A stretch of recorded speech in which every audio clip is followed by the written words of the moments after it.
This week, we're shifting gears a little bit. Actually, we're doing two topics this week, kind of unrelated topics. Our first one is a major shift of gears for us. We are looking at hypothesis tests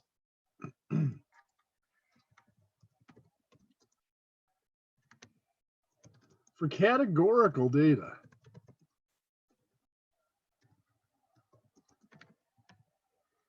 So the distribution we're using is called the chi-squared distribution. Now, I'm just going to type it as x2 like that, but the actual symbol looks something like this. It's just, chi is actually from the Greek alphabet, and of course, squared. It is kind of a skewed distribution. Looks a little bit like the normal curve, but it is skewed off to one side. And what we are always looking at, our alpha, is always the right tail of the distribution. So when we look up, rather than looking for right tail or for alpha, we're often looking for probability in the right tail of the distribution. Also, we will always, rejection rule will always be reject if the test statistic is greater than the critical value.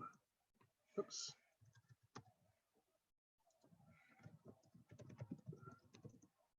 Now, this is the test statistic. For p-value, it's still reject if the p-value is less than alpha. That'll never change.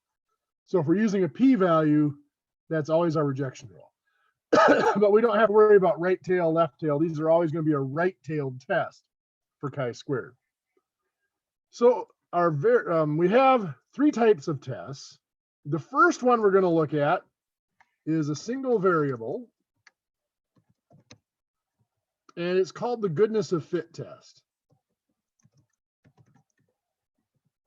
And what it is there is a claim on the proportions of the categories for a single variable.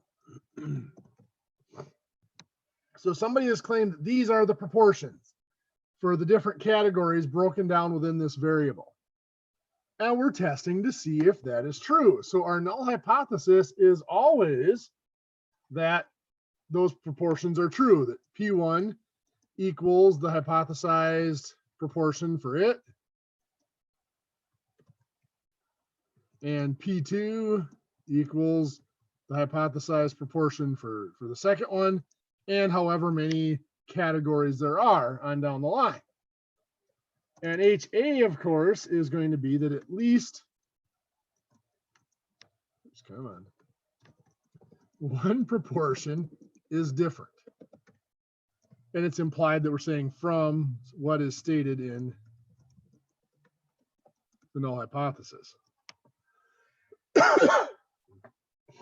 Our test statistic here, I should, by the way, to note, K is going to equal the number of categories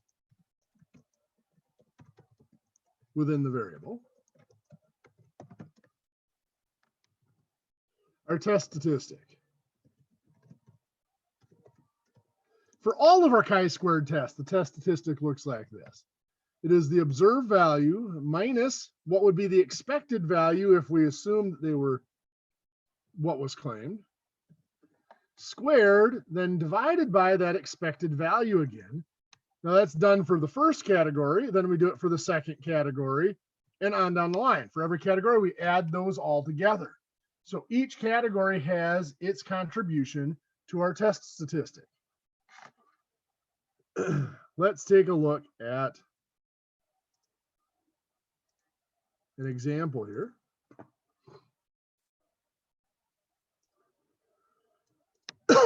So our example,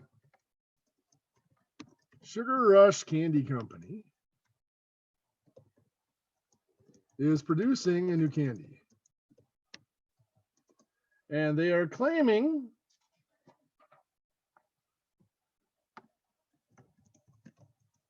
the proportion of color, or the percent of colors, is red is 30%, blue is 25%, green is also 25%, and brown is 20%. So we want to test their claim at alpha equals 0.05. Our null hypothesis is P1 equals 0.3, P2, which is the blue, equals 0.25, P3, which is green, equals also 0.25, and P4, which is brown, equals 0.2. HA is at least one proportion, is different. Realistically, if one proportion is different, there probably has to be two that are different. But that's all we need to claim, is that at least one is different. Now, some things we want to find here. Of course, we do have the rejection rule because we have alpha, that if the p-value is less than 0.05, which is alpha, we will reject HO. But we need to, let's talk about critical value and how we can get a critical value of chi-squared.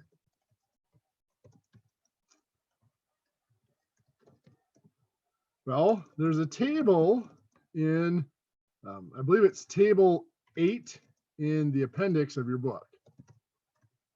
And in table 8, we need, first of all, degrees of freedom. Degrees of freedom is simply going to be your number of categories minus 1. So for this data set, there's 4 categories minus 1, so we have 3 degrees of freedom. So let's grab the, I'm going to grab the textbook here. And we'll flip open to table 8.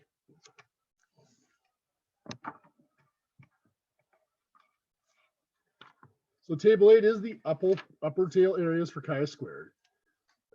You see along in this table, along the top, and actually there's 2 tables on each page. Along the top of each table, it says DF equals 1, DF equals 2, DF equals 14, whatever. We find the one that we're looking for. We have 3 degrees of freedom, so we find the column that has DF equals 3. Then on the left side of the table, we find 0.050, which is 0.05. We trace that over and we find that our critical value is 7.81. Get that out of the way. So the critical value of chi-squared is 7.81. So remember, it's always a right-tailed test. So we can add a rejection rule for the critical value. If our chi-squared test statistic is greater than 7.81, we will reject HO. So let's find the test statistic. Well, red has a contribution. We need to first find the expected values. And this just comes off the stated proportion. For red, that is, well, we need to know sample size. A random sample of, how many do we want to take here?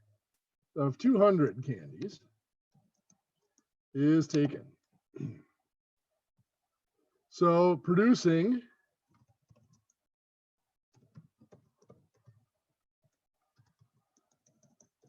in that sample of 200, they chose 68 red. Blue was 42. Green was 58. And brown was 32. So to calculate our expected values, we have our sample size of 200 times the proportion of 0.3 for red. We would expect 60 for red. Blue, 200 times 0.25, we would expect 50 for blue. Well, green is also 0.25, so we'll expect 50 for green. And brown is 200 times 0.2, we would expect 40 for brown. So our test statistic for red, we have an observed value of 68 minus an expected value of 60. That's going to be squared divided by 60. Plus, for blue, we have 42 minus 50. That squared divided by the expected of 50. Plus, for green, we have an observed of 58 minus 50. That's going to be squared divided by 50. Plus, for brown, we have an observed of 32 minus our expected of 40 squared divided by 40. So this is going to be 8 squared, which is 64 divided by 60. This is going to be negative 8 squared, which is 64 divided by 50. The green is going to be 8 squared, which is 64 divided by 50. And wow, all of them were off by 8. Couldn't do that again if I tried. Brown is 68 squared, which is 64 divided by 40. Well, 64 divided by 60, I'm just going to punch this in off screen, is 1.0667. 64 divided by 50 is 1.28. 64 divided by 50 is still 1.28. And 64 divided by 40 is 1.6. Well, if we add all of those up, we have what, 5.82 about? 5.082, somewhere in there.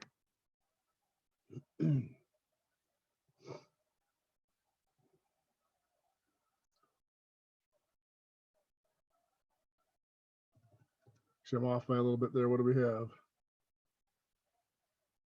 I'm getting 5.23, sorry, if I round that off. So there we are. That is our test statistic. That is definitely less than our critical value here. Remember we said we would reject if our test statistic is greater than 7.81. So because of that,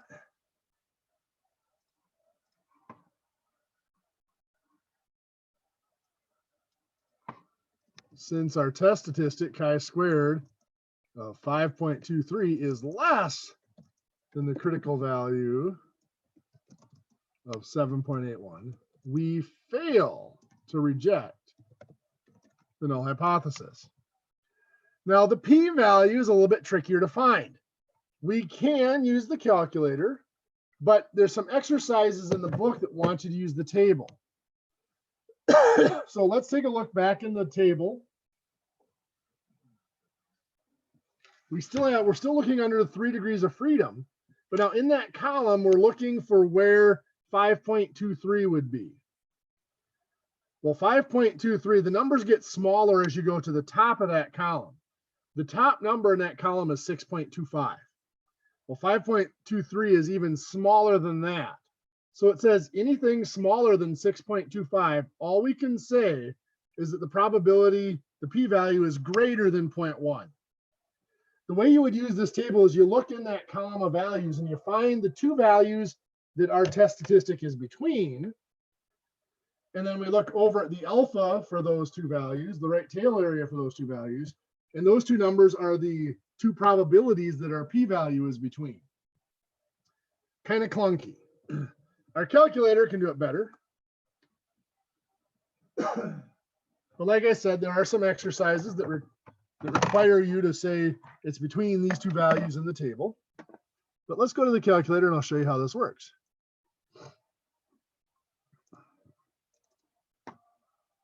So first, we go to second distribution. 8 is chi-squared CDF. Our lower tail is 5.23. That's our test statistic. Our upper tail is positive infinity. I'm just going to put in 6 nines for that. That the calculator accepts that as positive infinity, just like the 1 EE99.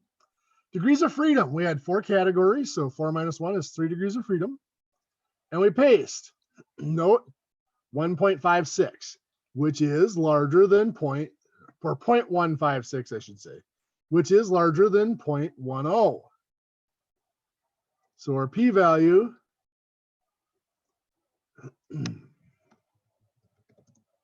equals 0.156. And so up here, since the p-value of 0.156 is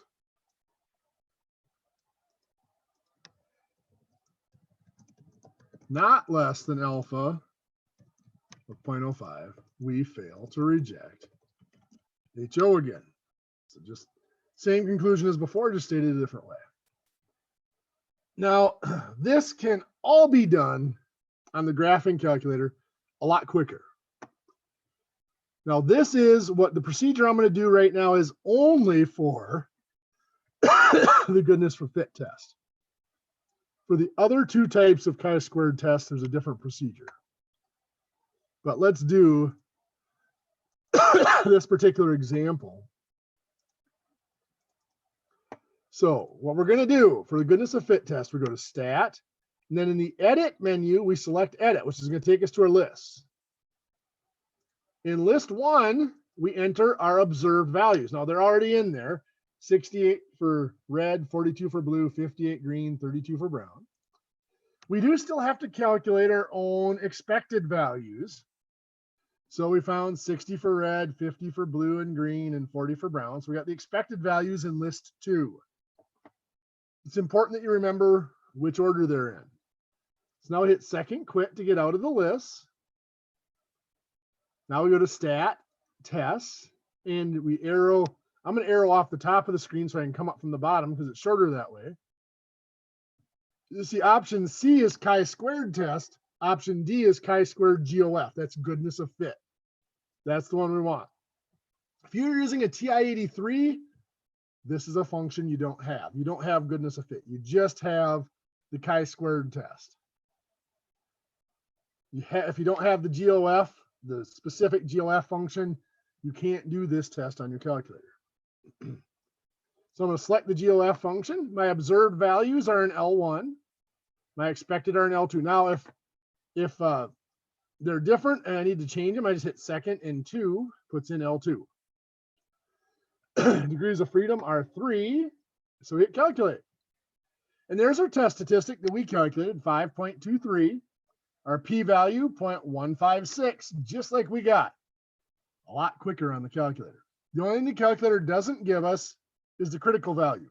We do not have an inverse chi-squared function on the calculator. So we cannot go backwards to find the critical value from alpha. So we still have to use the table to find critical values for chi-squared.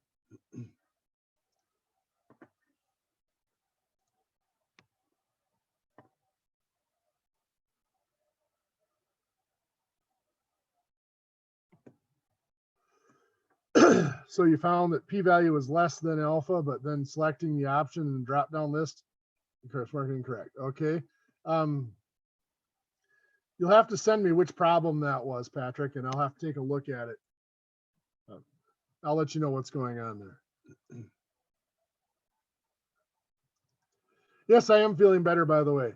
I still have a cough, just a little bit of pneumonia from being inactive for so long, but I am feeling a lot better. Thanks for asking. So anyway, let's look at our other 2 chi-squared tests. Both of our other 2 tests are for 2 variables. Still one set of data, or one sample. We just have 2 different measurements being taken for that one sample.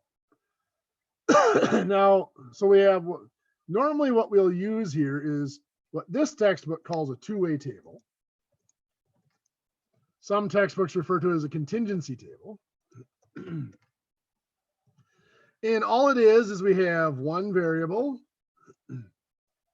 across the top, one variable on the side, and we have numbers in each of the cells corresponding to those variables. So our first test that's going to fit in with this is called a test for homogeneity. And all this is saying that the proportions in each column are the same. I should say the row proportions in each column. So what this is saying is in the first column, if 20% of the data is in the first row, in the second column, 20% of that data is in the first row as well, that they're equally proportioned. So our null hypothesis here will always be the category of proportions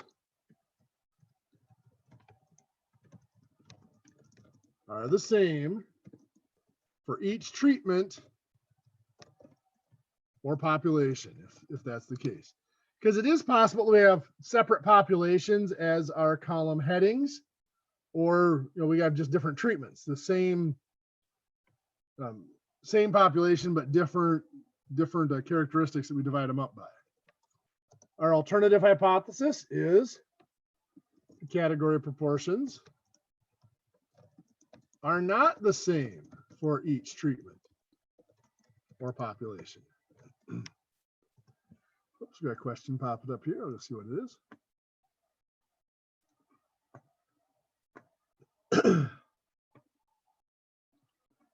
Okay, I'll take a look at that one later, Patrick. Okay, so those are what our hypotheses are going to be. Our expected value for both of these two variable tests, the expected value will be the same. For a cell in the table will be the row total for that cell times the column total for that cell divided by the grand total, the total of the whole table. Now you think about it, this makes sense. The row total divided by the grand total gives you the proportion for that row for the whole table. So that's what proportion of the whole table is in that row. That means each column should have that same proportion in that row. Then we multiply by the column total, that will give us the number we would expect out of that column. So it's simply a probability or a percentage problem here, a ratio problem. We just arrange it this way so that it's easier to calculate. So now let's look at an example here. I'm actually going to go to Excel to make this a little easier. I put the numbers in here ahead of time. Our statement is here. A city has 6 high schools. They want to test to see if there is a difference in the proportion of students going to different options after school, after graduating, I should say, depending on the school. So we're going to test at alpha equals 0.05. Our null hypothesis is the proportion of students going to each area is the same for each school. The alternative is the proportion is not the same for each school. So I took a random sample. I've got the data entered up here. Took a random sample of 100 students from each school.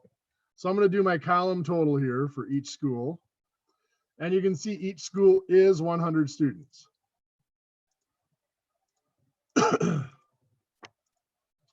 And the students, there were 4 options. They either went on to college, they went on to a trade school, technical school, military, or they entered the workforce. So we had a total that went on to college of 211, total that went to trade school of 151, military of 44, and the workforce of 194. Grand total of 600. Now let's find the expected value for each one here. So for this one, it's going to be the row total of 211 times the column total of 100. I'm just going to type that in, divided by the grand total of 600. So the expected number from West High School that was expected to go on to college was 35.1667. They had 37, so it's a little bit different. For trade school, they expected 25.167 to go. Military, 7.33. And for the workforce, they expected 32.333 to go into the workforce. For East High School, it was 211 times the column total of 100 divided by the grand total of 600. And we notice we get the same value for college for expected, trade school, military, and for workforce. Why would we get the same value? Well, there's the same column total for each. We selected 100 from each school.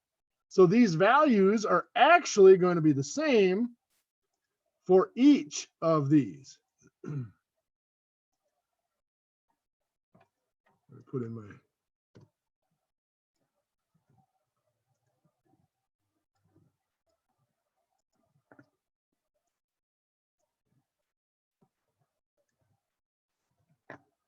so we have the same expected value for each school for each of those categories. And again, that's only because our sample size was the same for every school. Now let's find our contribution to the test statistic, the chi-squared contribution here. What that's going to be is going to equal the observed value minus the expected value squared divided by the expected value. Now notice that's a very small number, but we've got a lot of cells here to fill in. So I'm going to copy that and paste it in for each. Notice all of these are staying pretty small.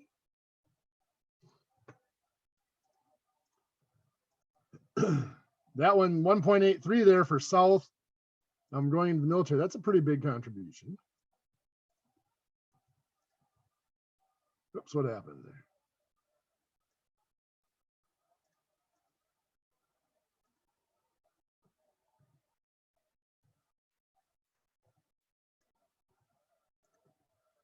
.56, 3.98, that's a pretty big contribution there.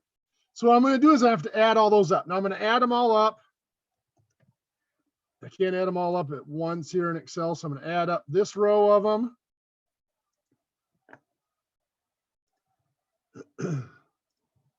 Now I'm just going to do a grand total here, sum going down of those row totals to get a total chi-squared. Our test statistic here is 18.1651. Now that seems like a pretty large test statistic.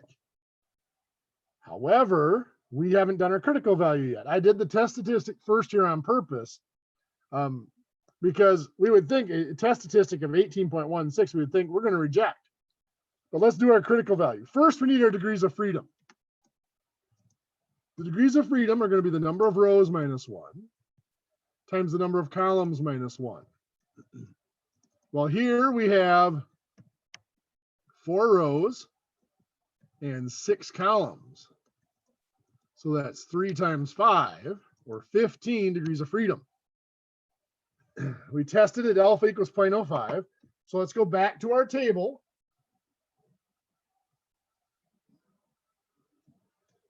Table 8 here, page 774 in the textbook if you have a hard copy. 15 degrees of freedom is actually on the second page. Last column of the second page is DF equals 15.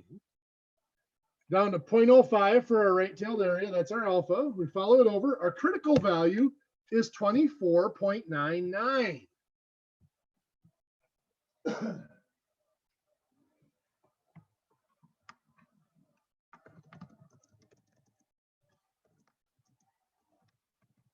So,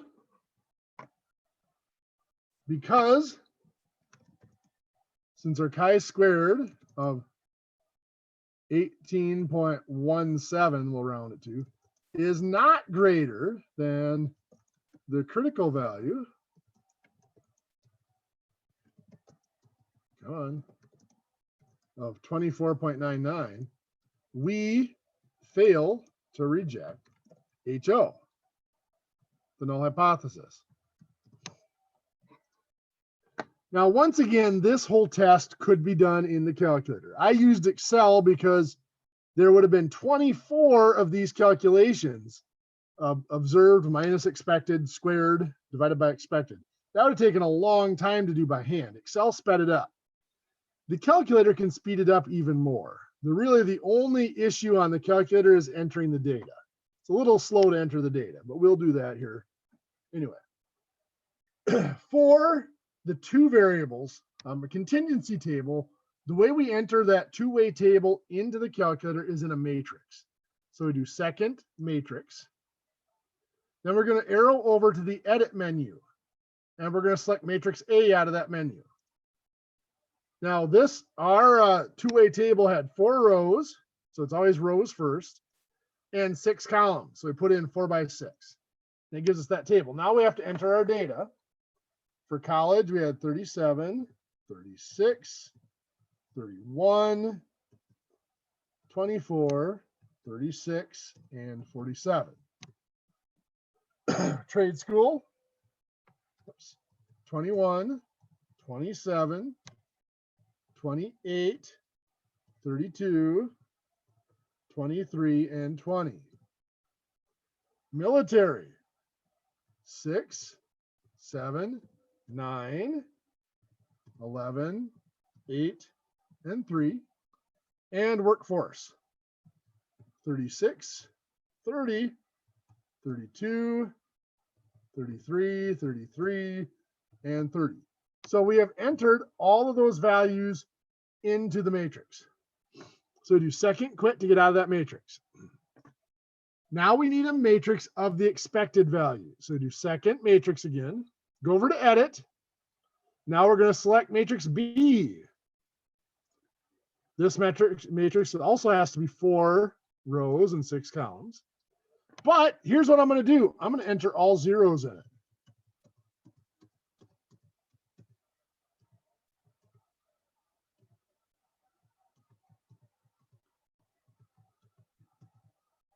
Now that I have all zeros in that matrix, I'm just going to leave it. I'm going to go out. We have to create the matrix. It has to be dimensioned the correct size, and it has to be full of zeros. We could enter our expected values if we want to. We could calculate them out and enter them. But if we leave that empty matrix with zeros in it, the calculator will actually fill that matrix. It'll find the expected values and fill that matrix for us. If we were to calculate them by hand and type them in, they would be rounded off because these are continuing decimals or repeating decimals. So now we're going to go to stat and tests. And again, I'm going to arrow up off the top and up to option C, the chi-squared test. And it's asking me which matrix is my observed, matrix A. Now, if that's not in there like that, we would just hit second matrix. And out of the names menu, we just select matrix A, and it would put A in there for us. The expected is in, so the observed is in A, expected is in B. That's all we need to input for this. You hit tests, chi-squared 18.27. We had 18.17. A little bit of round off error is all that is. P-value 0.248.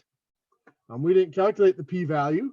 Let's do that on the table here quick, just to see the difference. So we had 15 degrees of freedom. We had 18.27. Well, looking down that right side, 18.27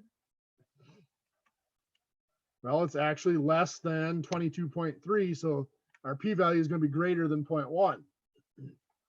So that's all we can do there.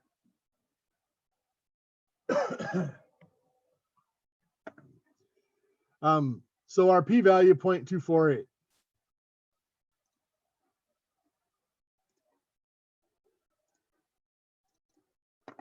So for that test,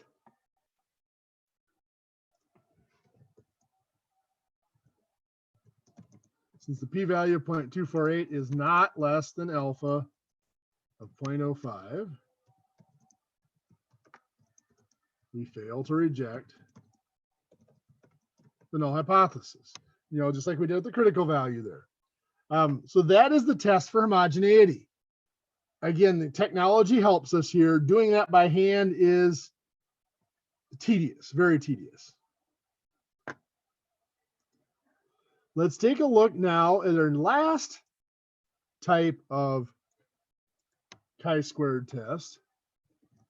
That is a test for independence. It's really the same test as homogeneity. It's just the goal is different.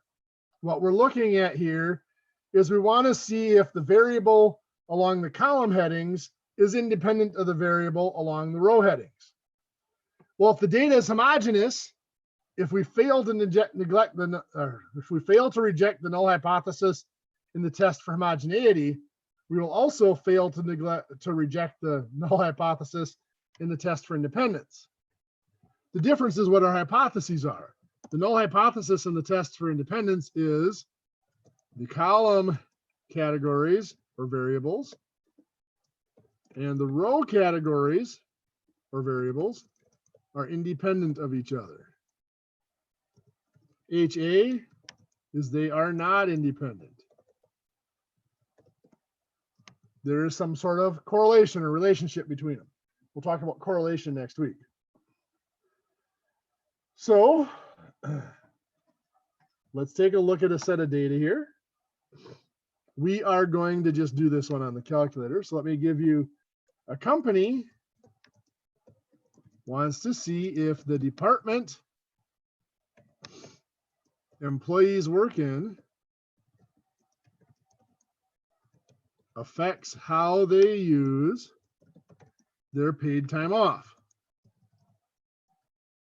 So employees could use their paid time off for a random day off or for a planned vacation are the two categories that we gave them to choose from. We have production, sales, and administration.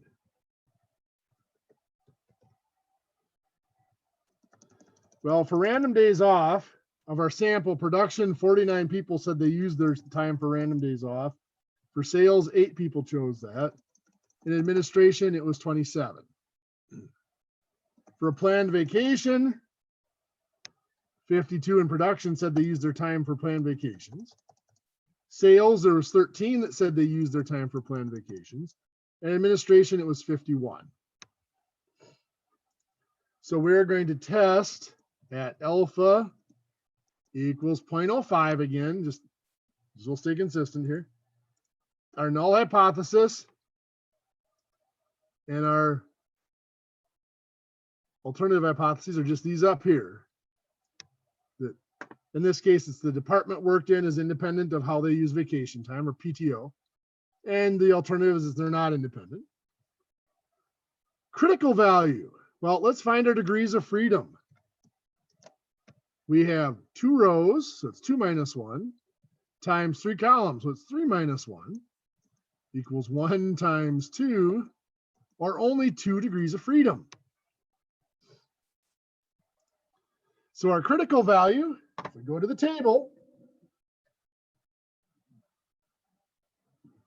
we find the column for 2 degrees of freedom, alpha of 0.05, it's 5.99 is our critical value.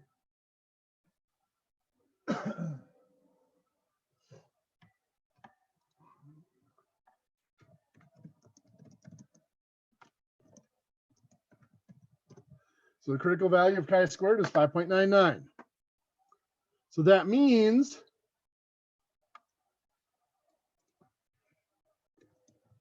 We will reject the null hypothesis if the test statistic is greater than 5.99, or we will reject the null hypothesis if the p-value is less than 0.05, the alpha. Well, let's perform the test. We're going to do this one on the calculator just to save the work. It works exactly the same as the test for homogeneity. We go to our matrices, go to edit. I'm going to select matrix A. Well, this is now only 2 rows and 3 columns. We're going to fill in our numbers, 49, 8, and 27. And for planned vacation, it was 52, 13, and 51. So now we're going to do second quit to get out of there. Now we're going to go back and we're going to set up our matrix for the expected value. So we're going to go down and select matrix B here now to edit. This is also going to be 2 by 3. It has to be the same size as the observed matrix. And we enter all zeros in it. So we're going to quit to get out of there. We're going to stat test. Same test we used for homogeneity, just a chi-squared test. Same inputs. The observed data is in matrix A. The expected is in matrix B. So we go down and calculate. Our test statistic 3.64 and our p-value of 0.162.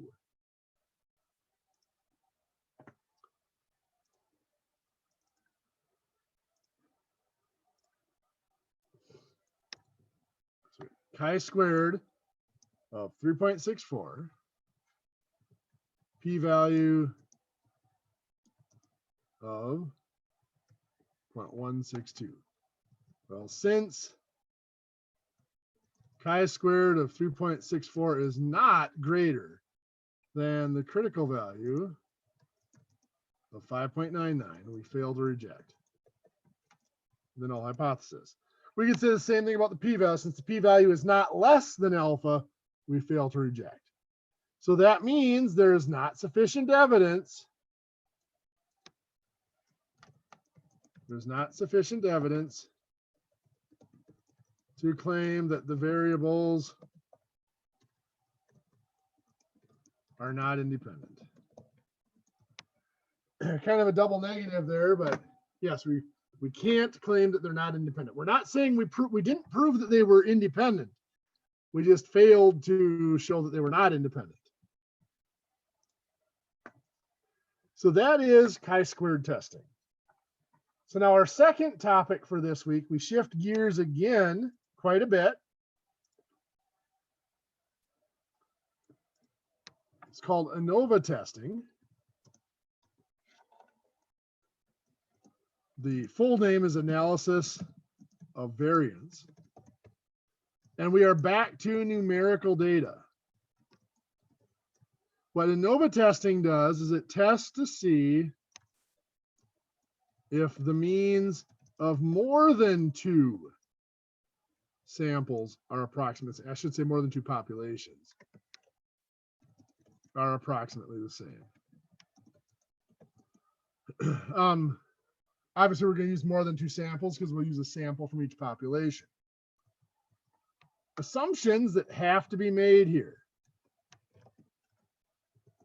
is, one is that the standard deviation of each population is approximately the same. If we don't have that assumption, we can't do it. Second is each population is normally distributed. Third, the observations are independent of each other. And randomly selected.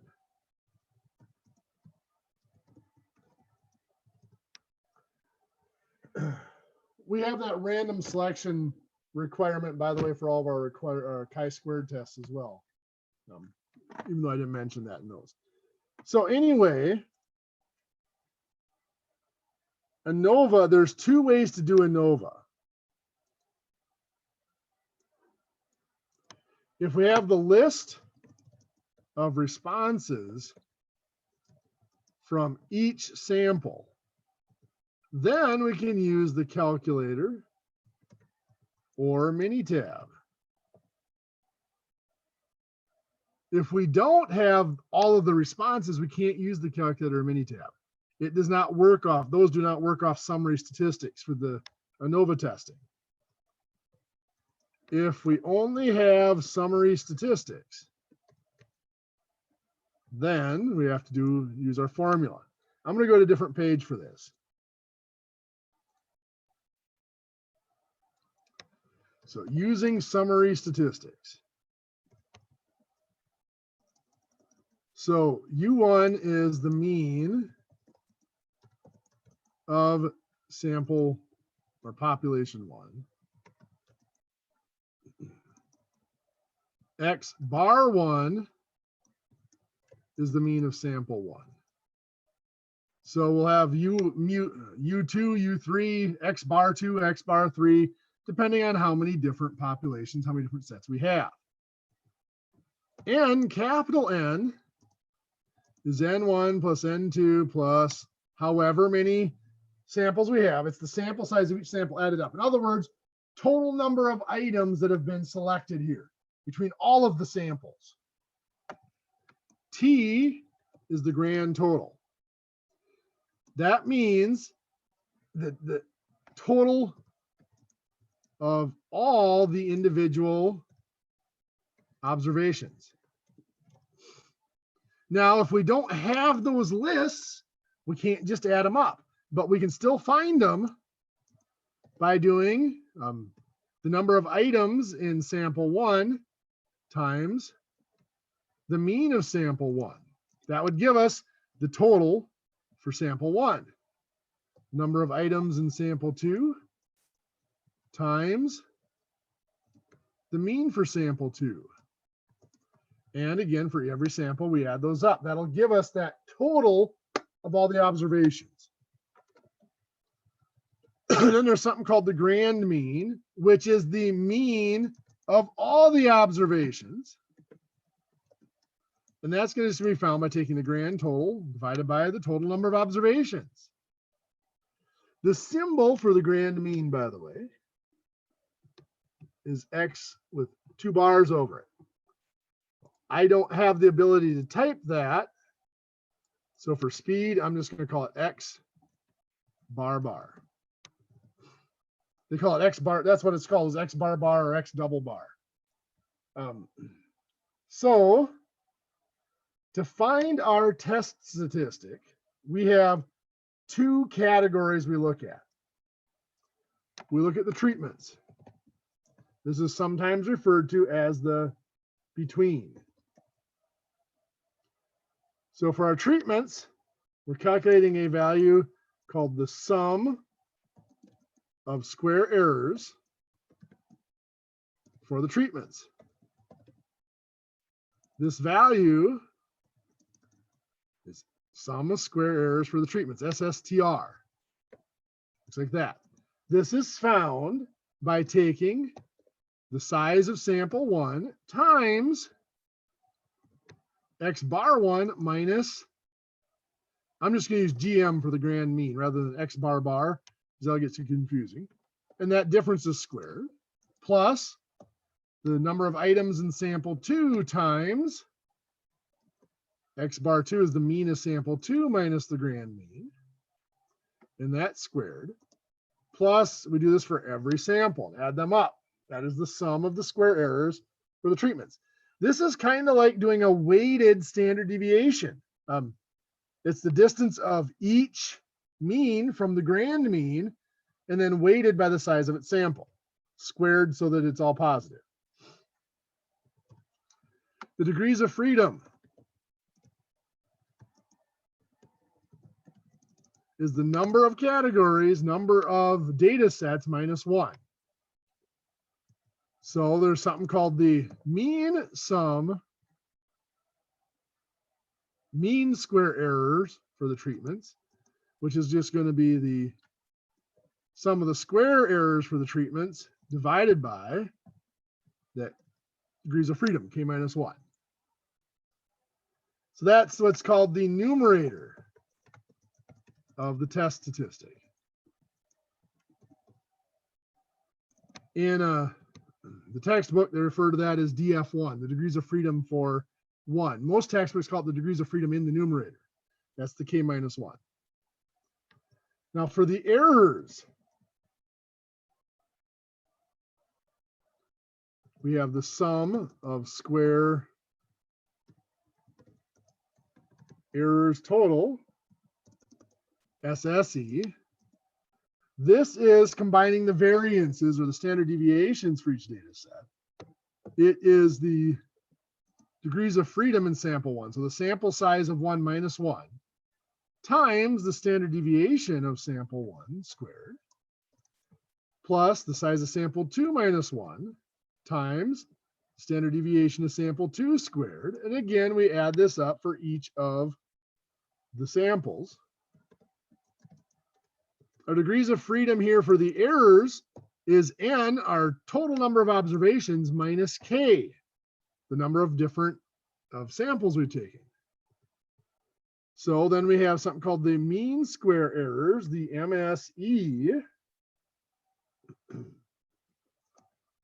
that is equal to the SSE divided by that degrees of freedom, so n minus k.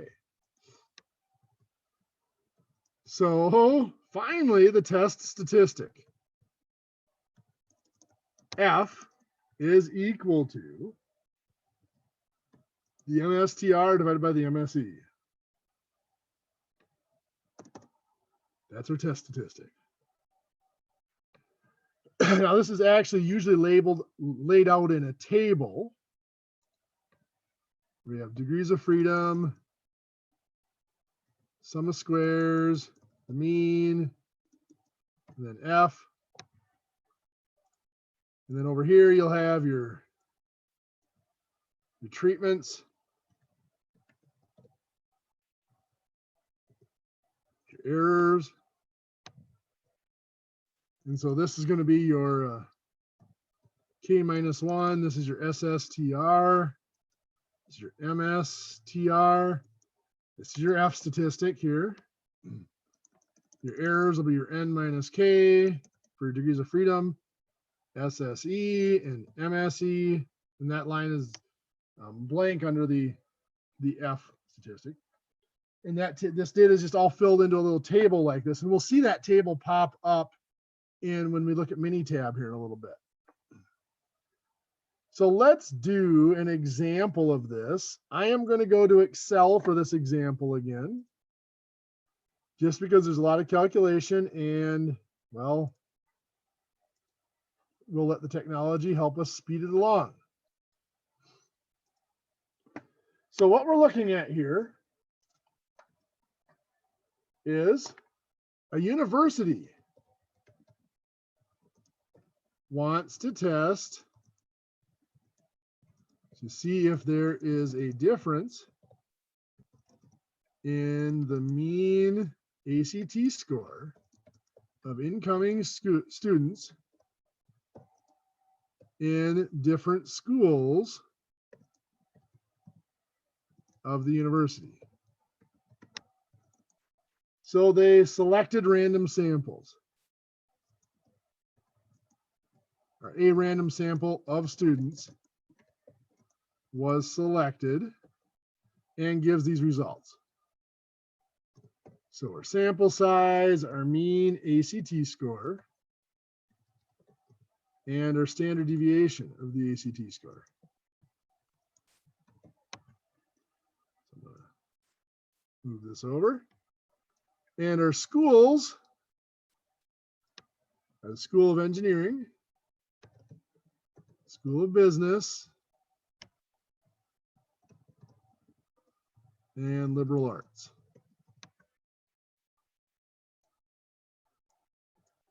So our sample size for engineering, we sampled 43 students, had a mean ACT score of 27.2 with a standard deviation of 4.3.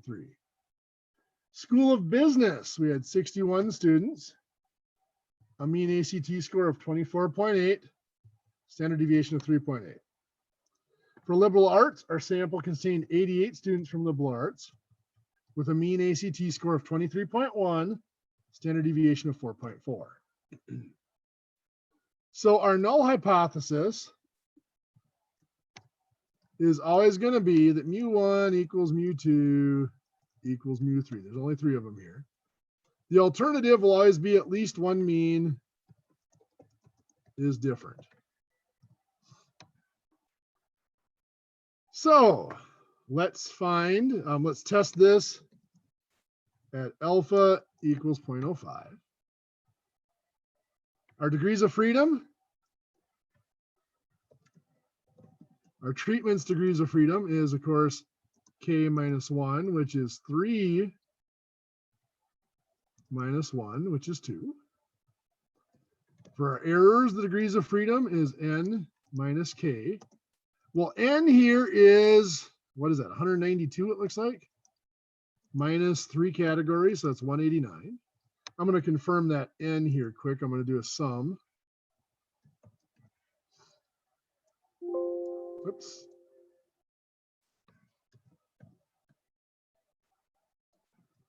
There are 192 total in those samples. Okay, so those are our degrees of freedom. We're going to go now to table 6 in the appendix of the book for the F table.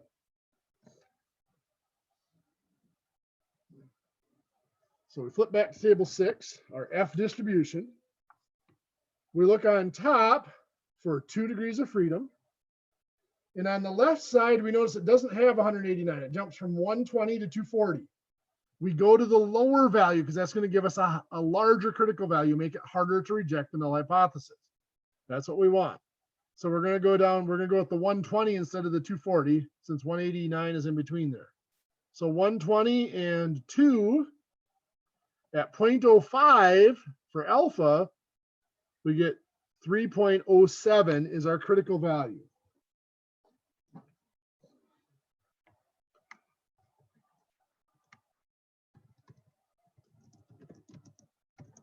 So the critical value of F is 3.07. That's pretty small.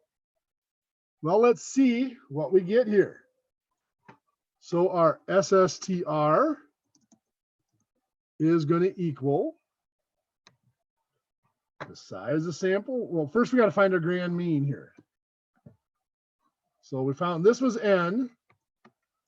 Let's find T here. Capital T is going to equal the size of the sample times the mean plus the size of the sample times the mean plus the size of the sample times the mean. So 4,715.2 is our grand total. That means our grand mean here, X bar bar, is going to equal T divided by N. Looks like 24.558, 24.56 is our grand mean. So now we'll do this. So it's the size of our first sample times its mean minus the grand mean squared plus the size of our second sample times its mean minus the grand mean, oops,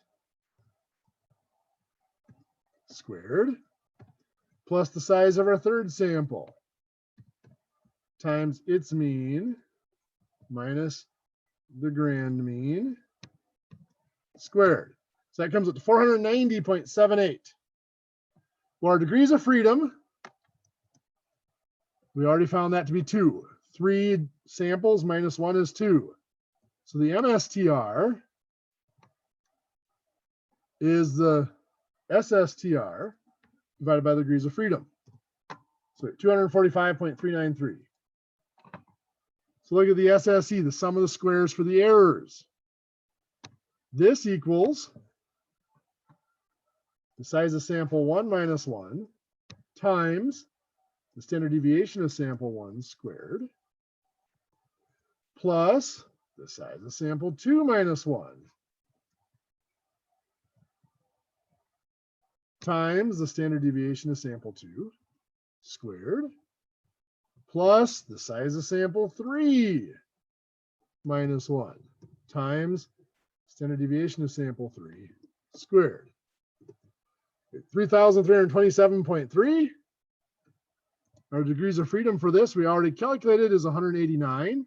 That's the total number of items of 192 minus the number of samples, which was 3. So the MSE will equal the SSE divided by those degrees of freedom. Here is 17.60. So our F statistic is MSTR divided by the MSE. 13.94, which is definitely larger than 3.07. Since the test statistic of 13.94 is greater than the critical value of 3.07, we will reject HO. Now to find the p-value here, we go back into our table. We have 2 degrees of freedom. And between the one, we're going to use the 120 again. Now the largest value of the critical value is 7.32 there in that little section. It goes from an alpha of 0.10 to 0.05 to 0.01 to 0.001. So the largest critical value is 7.32. Our test statistic is way bigger than that, which means our probability is less than 0.001.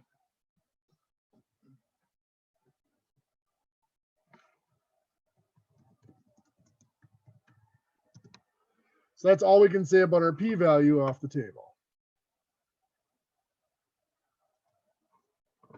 Okay, now I want to take a look at some, I can get everything rearranged here the way I need it.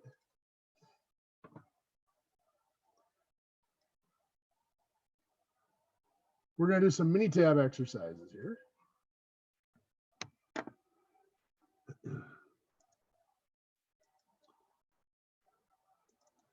Just to show how all this works on Minitab.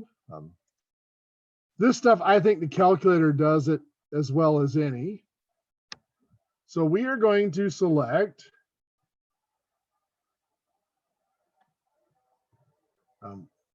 we're going to do a test for the candy color again. Only we're going to use red, blue, and green, R, B, and G. For brown, since that's a B also, we're going to use X for brown. So the X stands for brown. Come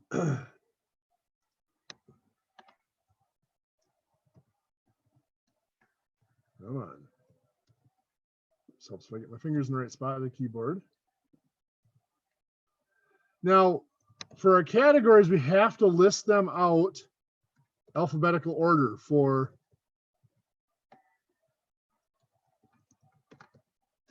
Minitab. It's going to take them in alphabetical order whether we want them to or not.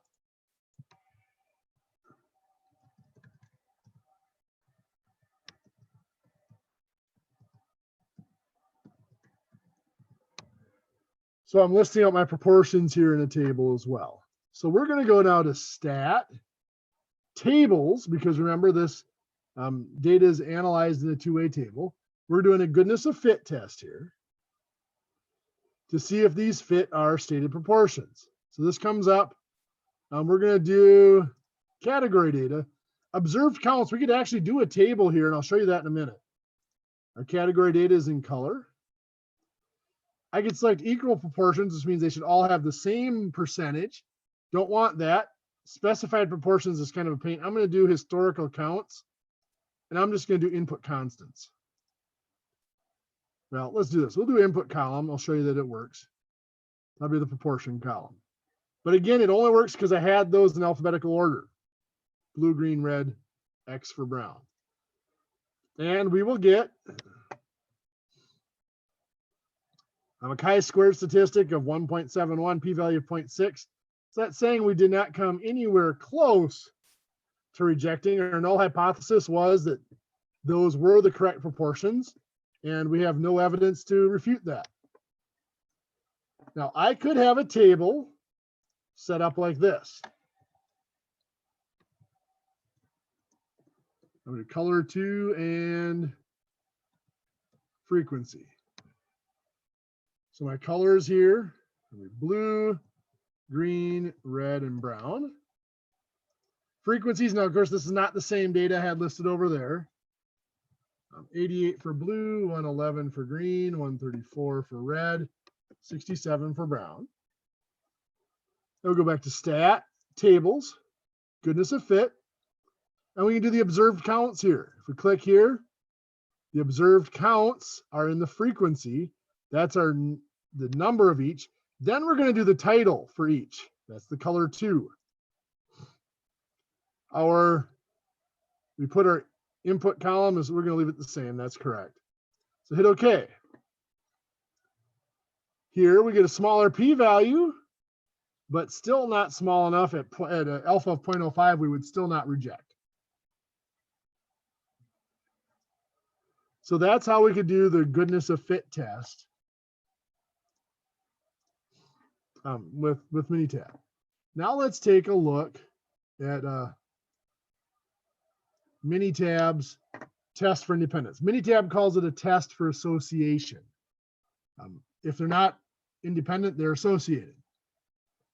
So we are going to do, I don't know if it'll let me copy all these in or not. No, it won't. I have to do them column by column.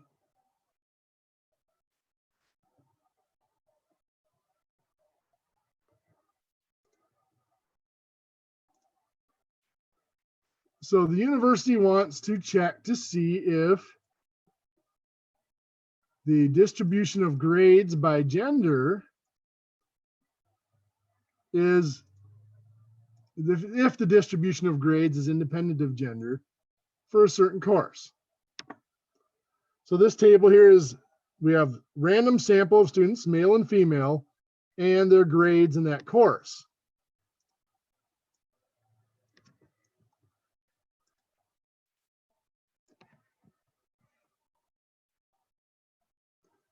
Oh, because there's junk below that, wasn't there? There. Get that all out of there so we're not confusing Minitab. Those little asterisks just said because I had some text below those lines. I had to delete that out quick. So we're going to go to stat, tables, chi-squared test for association. Now we have our raw data is going to be summarized in our data is going to be summarized in a two-way table. Categories, A, B, C, D, and F. Our row labels are the gender. Our column labels, I can type in a title here of just grades. That's just a title. What is the column labels really representing? For statistics, I also want to know each cell's contribution to chi-squared, the expected value of each cell. Then we'll do the counts, the totals. So let's hit OK. So we get the table here. This is the table we entered. The second row is the expected value. We can see they're actually pretty close. And the third row is their contribution to the chi-squared statistic. Well, chi-squared is like 0.593. With our 4 degrees of freedom, we get a p-value of 0.964. So nowhere near rejecting the null hypothesis. Those variables are independent. The gender does not affect your grade in the course. We could also do raw data for this, where we have the student's gender listed in one column and their grade in the other. We go to stat tables, chi-squared test for association. Raw data, the rows are the gender, 1, columns are the grade. And hit OK. Obviously, this is a different set of data than what we had in the table, but we're still not coming anywhere close. P-value of 0.9, nowhere near rejecting the null hypothesis. Finally, let's look at an Anova test. Remember we said that for Minitab, we have to have the raw data. We have to have all the values of the samples. So here we took 15 students from each school. We have their ACT score. So we're going to go to Stat, Anova, one-way Anova. So we have our response variables. Oh, data is in separate columns. So we're going to click our columns, engineering, business, and liberal arts. Our options here, assume equal variance. 95% means alpha of 0.05, so that's what we want. Two-sided is what we want. Comparison, I'm going to click on the Tuki comparison because that's going to give us a confidence interval that I'll explain in a little bit. And let's hit OK.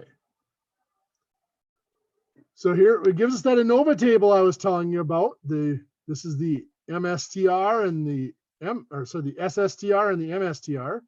This is the SSE and the MSE. Our F statistic is 2.16, p-value 0.129, so we failed to reject at alpha of 0.05. But I want to get down to the Tuki pairwise comparison.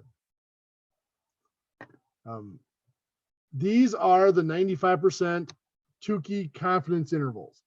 The Tuki confidence intervals, it's like our regular 95% confidence intervals, but it uses a different way of calculating that bound on the error. It's not just a Z critical or a T critical times the standard error. I'll show you how that's done here after we put up the meat quiz. I put that at the very end because it could take a little time and I want to make sure we get through the other stuff first. But we see that all the confidence intervals here overlap with the others. That supports the idea that there is no difference in the means here because they overlap with each other. Okay, enough of Minitab. I'm going to throw up the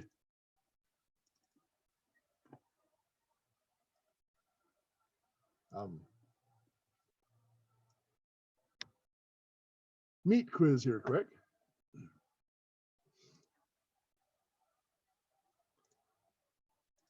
Hopefully the texture copies pretty well. Not terrible.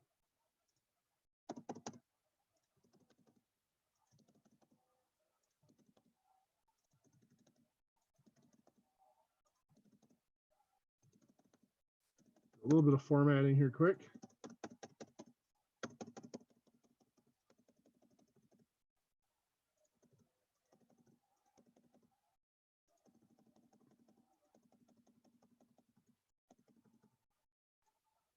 Okay, we can tell where it's supposed to be at least. So anyway, what we have here is, a little bit more with this one. There we go. The first part here is, and I'm not going to let you do it, make you do it on your own. We're just going to go through it together here quick. Our first part here, we're looking at analyzing a chi-squared test for independence here. Actually, a chi-squared test for homogeneity to see if from each school they're going into the same destination after graduation. Very similar to the test we did as an example. So our null hypothesis, the proportions are the same for each category, for each treatment, we should say. Actually, this would be populations for different schools. The alternative is the proportions are not the same. Come on. So let's find our test statistic. So we are going to go to the calculator for this one.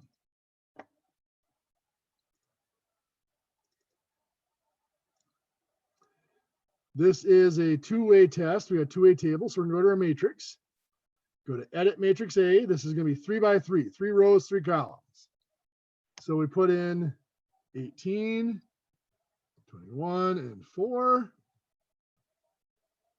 15, 27, and 2, 24, 21, and 1. It'll do second quit to get out of here.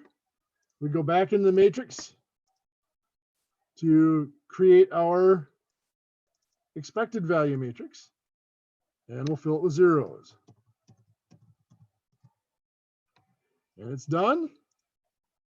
So we'll quit to get out of there. Stat tests. Go up to chi-squared.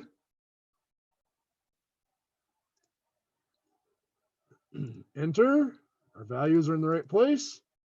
And we'll calculate. So we get the 5.12 as our chi-squared. Well, we didn't know our critical value, but we have the p-value, 0.275. So let's work with that. So chi-squared here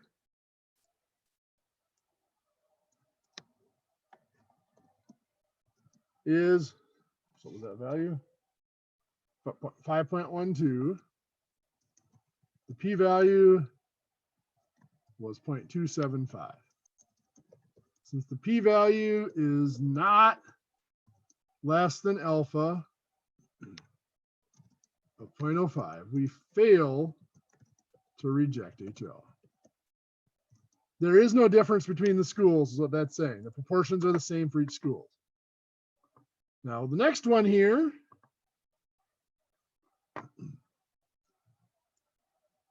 we're going to end up doing in Excel because we're looking at an Anova test for the schools.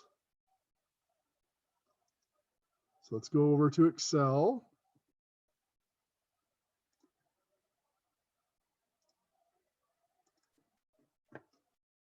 I'm going to go into a new page here. See what happens when I try to paste my data. Oh, it pasted in just fine. Good deal. So we need to find our N, which is our total size here. Well, it should be 72 because we have 24 in each sample. We're going to find our T, our grand total. That'll equal sample size times mean plus sample size times mean plus sample size times mean. So 1,548, giving us a grand mean of the grand total divided by N. So 21.5 is the mean ACT score for all the students that were sampled. So let's find our SSTR.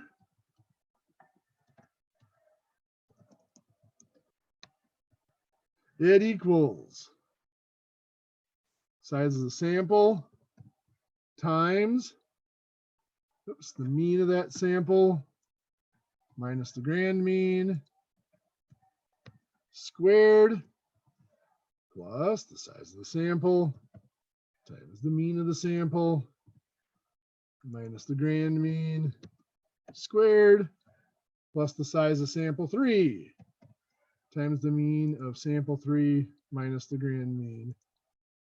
Oops, what happened here?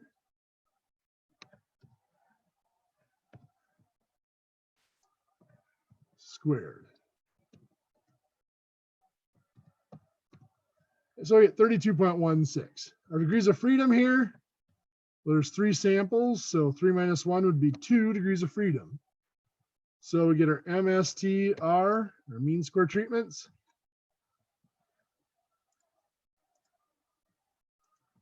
Equal sign off of that. There. Is equal to SSTR divided by the degrees of freedom. So 16.08. So let's get our sum of our squares for the errors. This is going to equal to, I'm just going to type in the 23. So 24 minus 1 is 23 times the standard deviation squared plus the sample size for sample 2 minus 1 times its standard deviation squared plus the sample size for sample 3 times its standard deviation squared. So 1,016.8. So its degrees of freedom is N of 72 minus the number of populations of 3 So that's going to be 69 degrees of freedom. So MSE here equals SSE divided by the degrees of freedom. So we get 14. So F, our test statistic, equals MSTR divided by MSE. We get 1.09. That's a pretty small test statistic.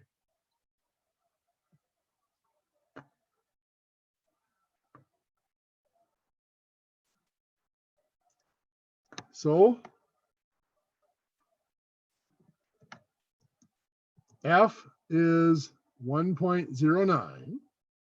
Now we don't know our critical value. We're testing here at alpha of 0.05, assumingly.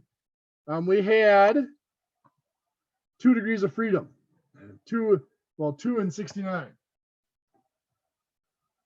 So on our F table here, we got 2 across the top. 69 will be between 60 and 90, so we're going to go with the 60. 0.05, 3.15 is our critical value of F.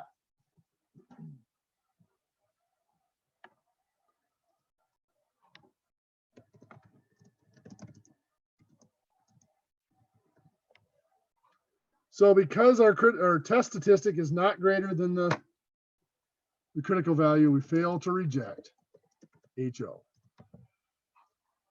So that is the meat quiz.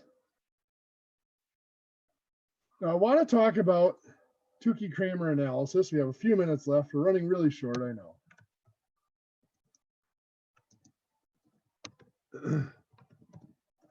And what this is, in an Anova test, if we reject the null hypothesis, it is nice to know which mean or means is different from the rest.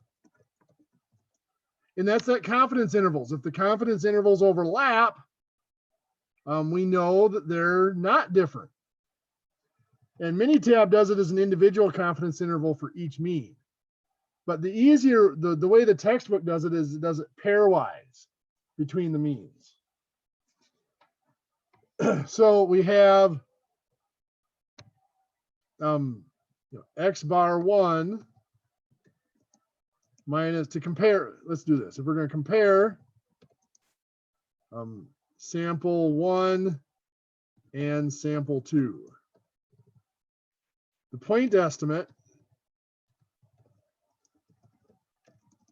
is simply x bar 1 minus x bar 2, the difference in the means. So for our school data here, oh, come on.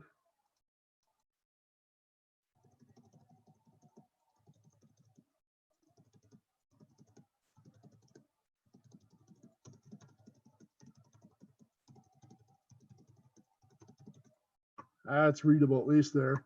Our means, we'll use east is 1, central is 2. Our means are 21.3 and 20.8. So that would be 21.3 minus 20.8. This is a point estimate of 0.5 is the difference. So the bound on the error is what's different. For the bound on the error, they use this. First of all, it's not a Z or a T, they use a Q, and it's times then the square root of the MSE out of the Anova test divided by 2 times 1 over the size of the first sample plus 1 over the size of the second sample. That's all under the square root. So let's look at finding Q here first of all.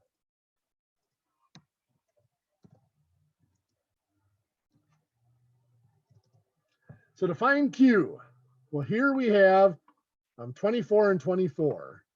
Let's take a look in the table, in the book. It's actually table 7 in the appendix.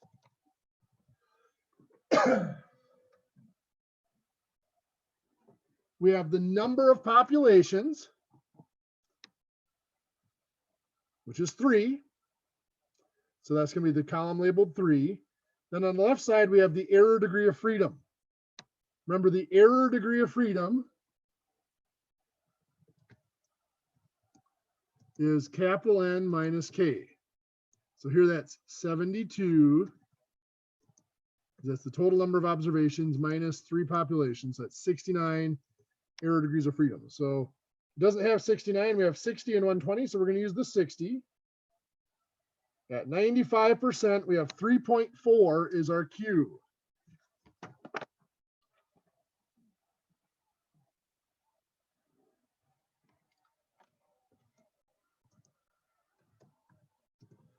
So that means the bound on our error here, remember MSE was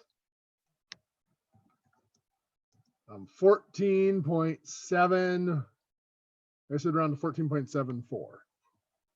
So the bound on our error here would be 3.40 times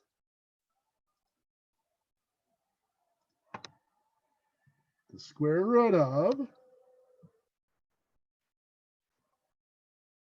our MSE of 14.74 divided by 2 times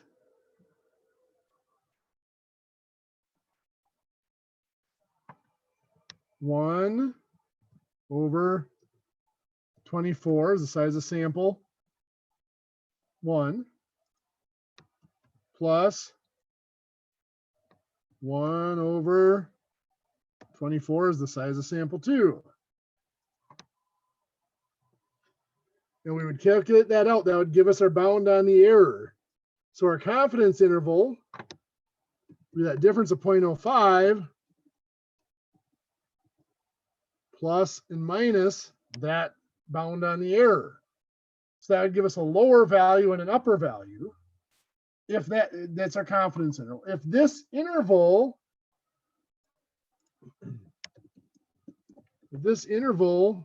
does not contain 0, then one of those means is different. Okay, that's all the time we have for tonight. If specific questions pop up, I'll help you as we go. This Tuki Kramer analysis is not a huge part of the course, but it is there. Hopefully we can get through it. If not, we'll help you individually, or I'll make a video for you and put it out there. So see some comments coming up here. Okay, so for those of you that need to get going, have a great night. Shut the recording off here, and I'll hang around. I know a couple of you had some questions.